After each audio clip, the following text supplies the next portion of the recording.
Hey guys, it's Jason here and welcome to another video. So guys, today's video is we are installing the Hot Racing 54 tooth spur. This is the steel one. It's basically, there's two versions guys of this. This is the one for the 8S. There's one out there that Hot Racing made, but it's for the original X-Maxx, like the 6S one. So this one is also for the Revo as well. 54 tooth, so it's the same tooth as the stock. And then I've got the 17 tooth Pinion as well. This one it's a little bit skinnier. That's the only thing I noticed from the stock one, but I mean, as long as I got them properly lined up, it'll be fine. It's 17 tooth instead of 18 tooth because that's what I was running over there, just to kind of compensate for the trenchers. So I dropped a tooth. But anyways guys, we're gonna get this installed. I don't know, I'm not going to do a step-by-step video because we all know how to change these kind of parts. But the main thing, guys, in this video, we'll be getting the truck out. We're going to run it. And basically, guys, the exact same place. And running it the same way. You know, the funny thing, guys, about that video where the spur and pinion went the first time, or the only time, I guess, I had just done the knuckles and a few other parts. So I was kind of putting around in that video. I really wasn't working it hard. I wasn't taking any big hardcore jumps or anything like that. Because, you know, it was kind of more of a break-and run. You know, and then I was going to kind of go back over, you know, a lot of the parts that I'd moved, or sorry, I had swapped out. I was going to go back over those screws and just make sure everything's good to go. So I'm doing this at a nighttime right around dinner, just so that I can let the Loctite dry and all that stuff will, you know, be good to go, so that when I take this truck out tomorrow, you'll see this in this video, don't worry, but when I do drive it the next time, it will have sat for, you know, 18 to 24 hours. The Loctite will be good to go, so there'll be no excuses. Anyways, guys, I'm going to get these installed. And we're back. And everything's installed, guys. Like I was mentioning, I wasn't going to do an instructional video or anything like that. I think you guys all know how to put spurs and pinions in.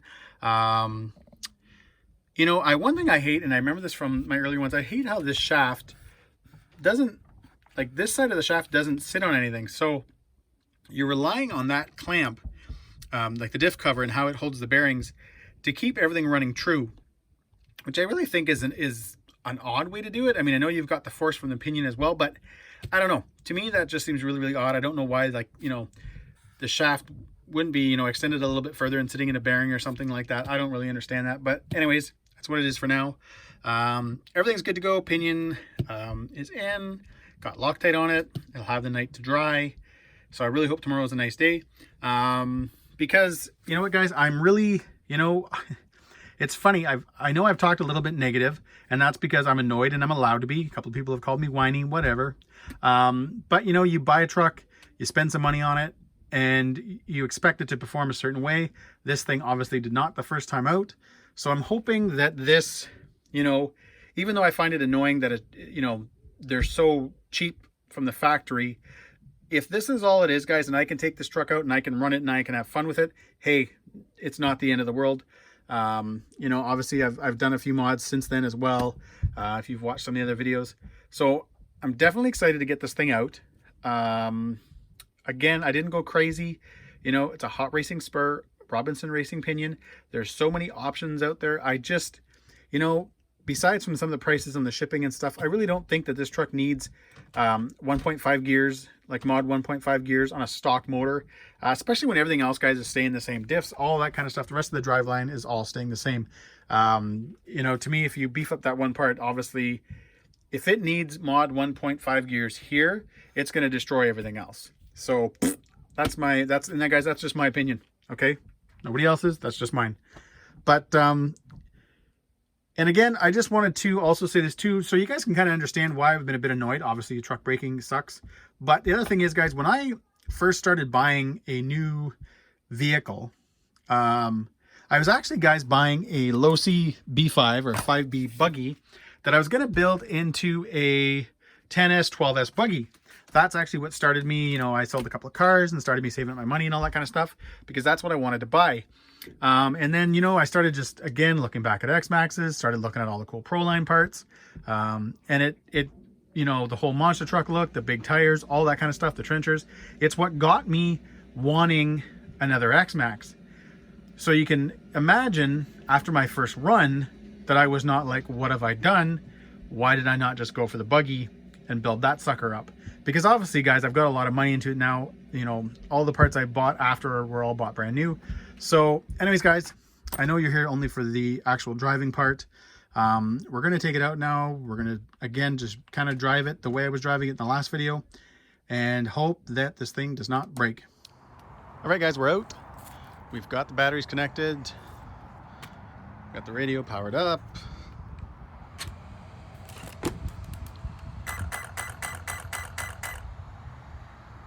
We are now good to go. So guys, we are back where I ran and I got my 3 minutes of run time. Hopefully tonight things are a little bit different. It's been 2 weeks and a day of that run. So guys, again, I'm going to switch to the GoPro so the footage won't look as good, but we're going to see if we get, well, more than 3 minutes of run time out of this truck.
All right, guys, we're back after that run, and obviously it was a success. We didn't break. We didn't have to stop running because there was gears shredding and all that kind of crap. But so I just wanted to kind of put it up on the truck and just take a look. And I don't know, hopefully this is coming across on video. You can kind of see, I don't know if you guys can or not, but you can see how it's wearing, you know, on the inside of the pinion type thing, and a bit the same on the spur. Again, I'm assuming, guys, and I mentioned this earlier, because this shaft doesn't rest on anything, you know, it's just the way, I don't know if there's like a, you know, it almost looks like it's not perfectly mesh type thing because of the way that shaft is. So I got a question for anybody watching this. Has anybody changed these bearings on the shaft? I'm just wondering if there's a better quality bearing, if there's something that's just maybe, you know, a slight different tolerance or something like that that maybe just seats better. I don't know. I'm just trying to think of an idea. But I'm gonna throw the cover back on and continue running.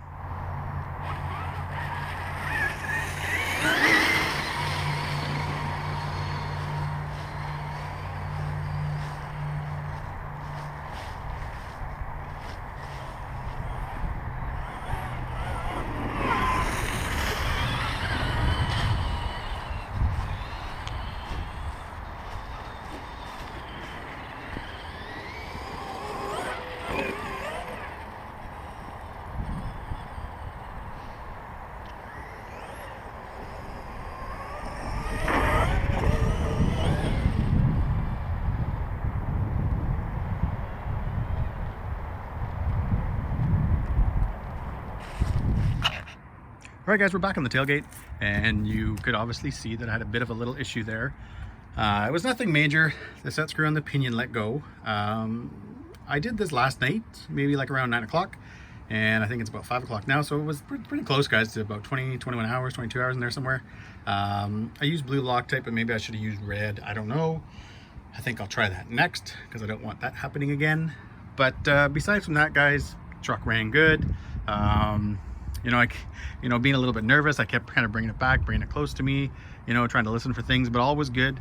The 2085X servo, not that I can really show you guys, it was definitely an improvement. Not night and day or anything like that, but it definitely is an improvement over stock. I was trying to show some of that when I was just, you know, kind of brought the truck in close and was just kind of just turning around. That's what I was doing. So that's definitely, guys, it does help. And I mean, it's a pretty easy drop in. There's no modifications necessary or anything like that. But yeah, guys, besides from that, the truck was a blast. I was glad that it now runs and I don't have to worry about, or hopefully I don't have to worry about the pinion and spur going again. Besides, like I said, from that little bit of wear, everything looks pretty good. Anyways, guys, thanks for watching. Have a great night.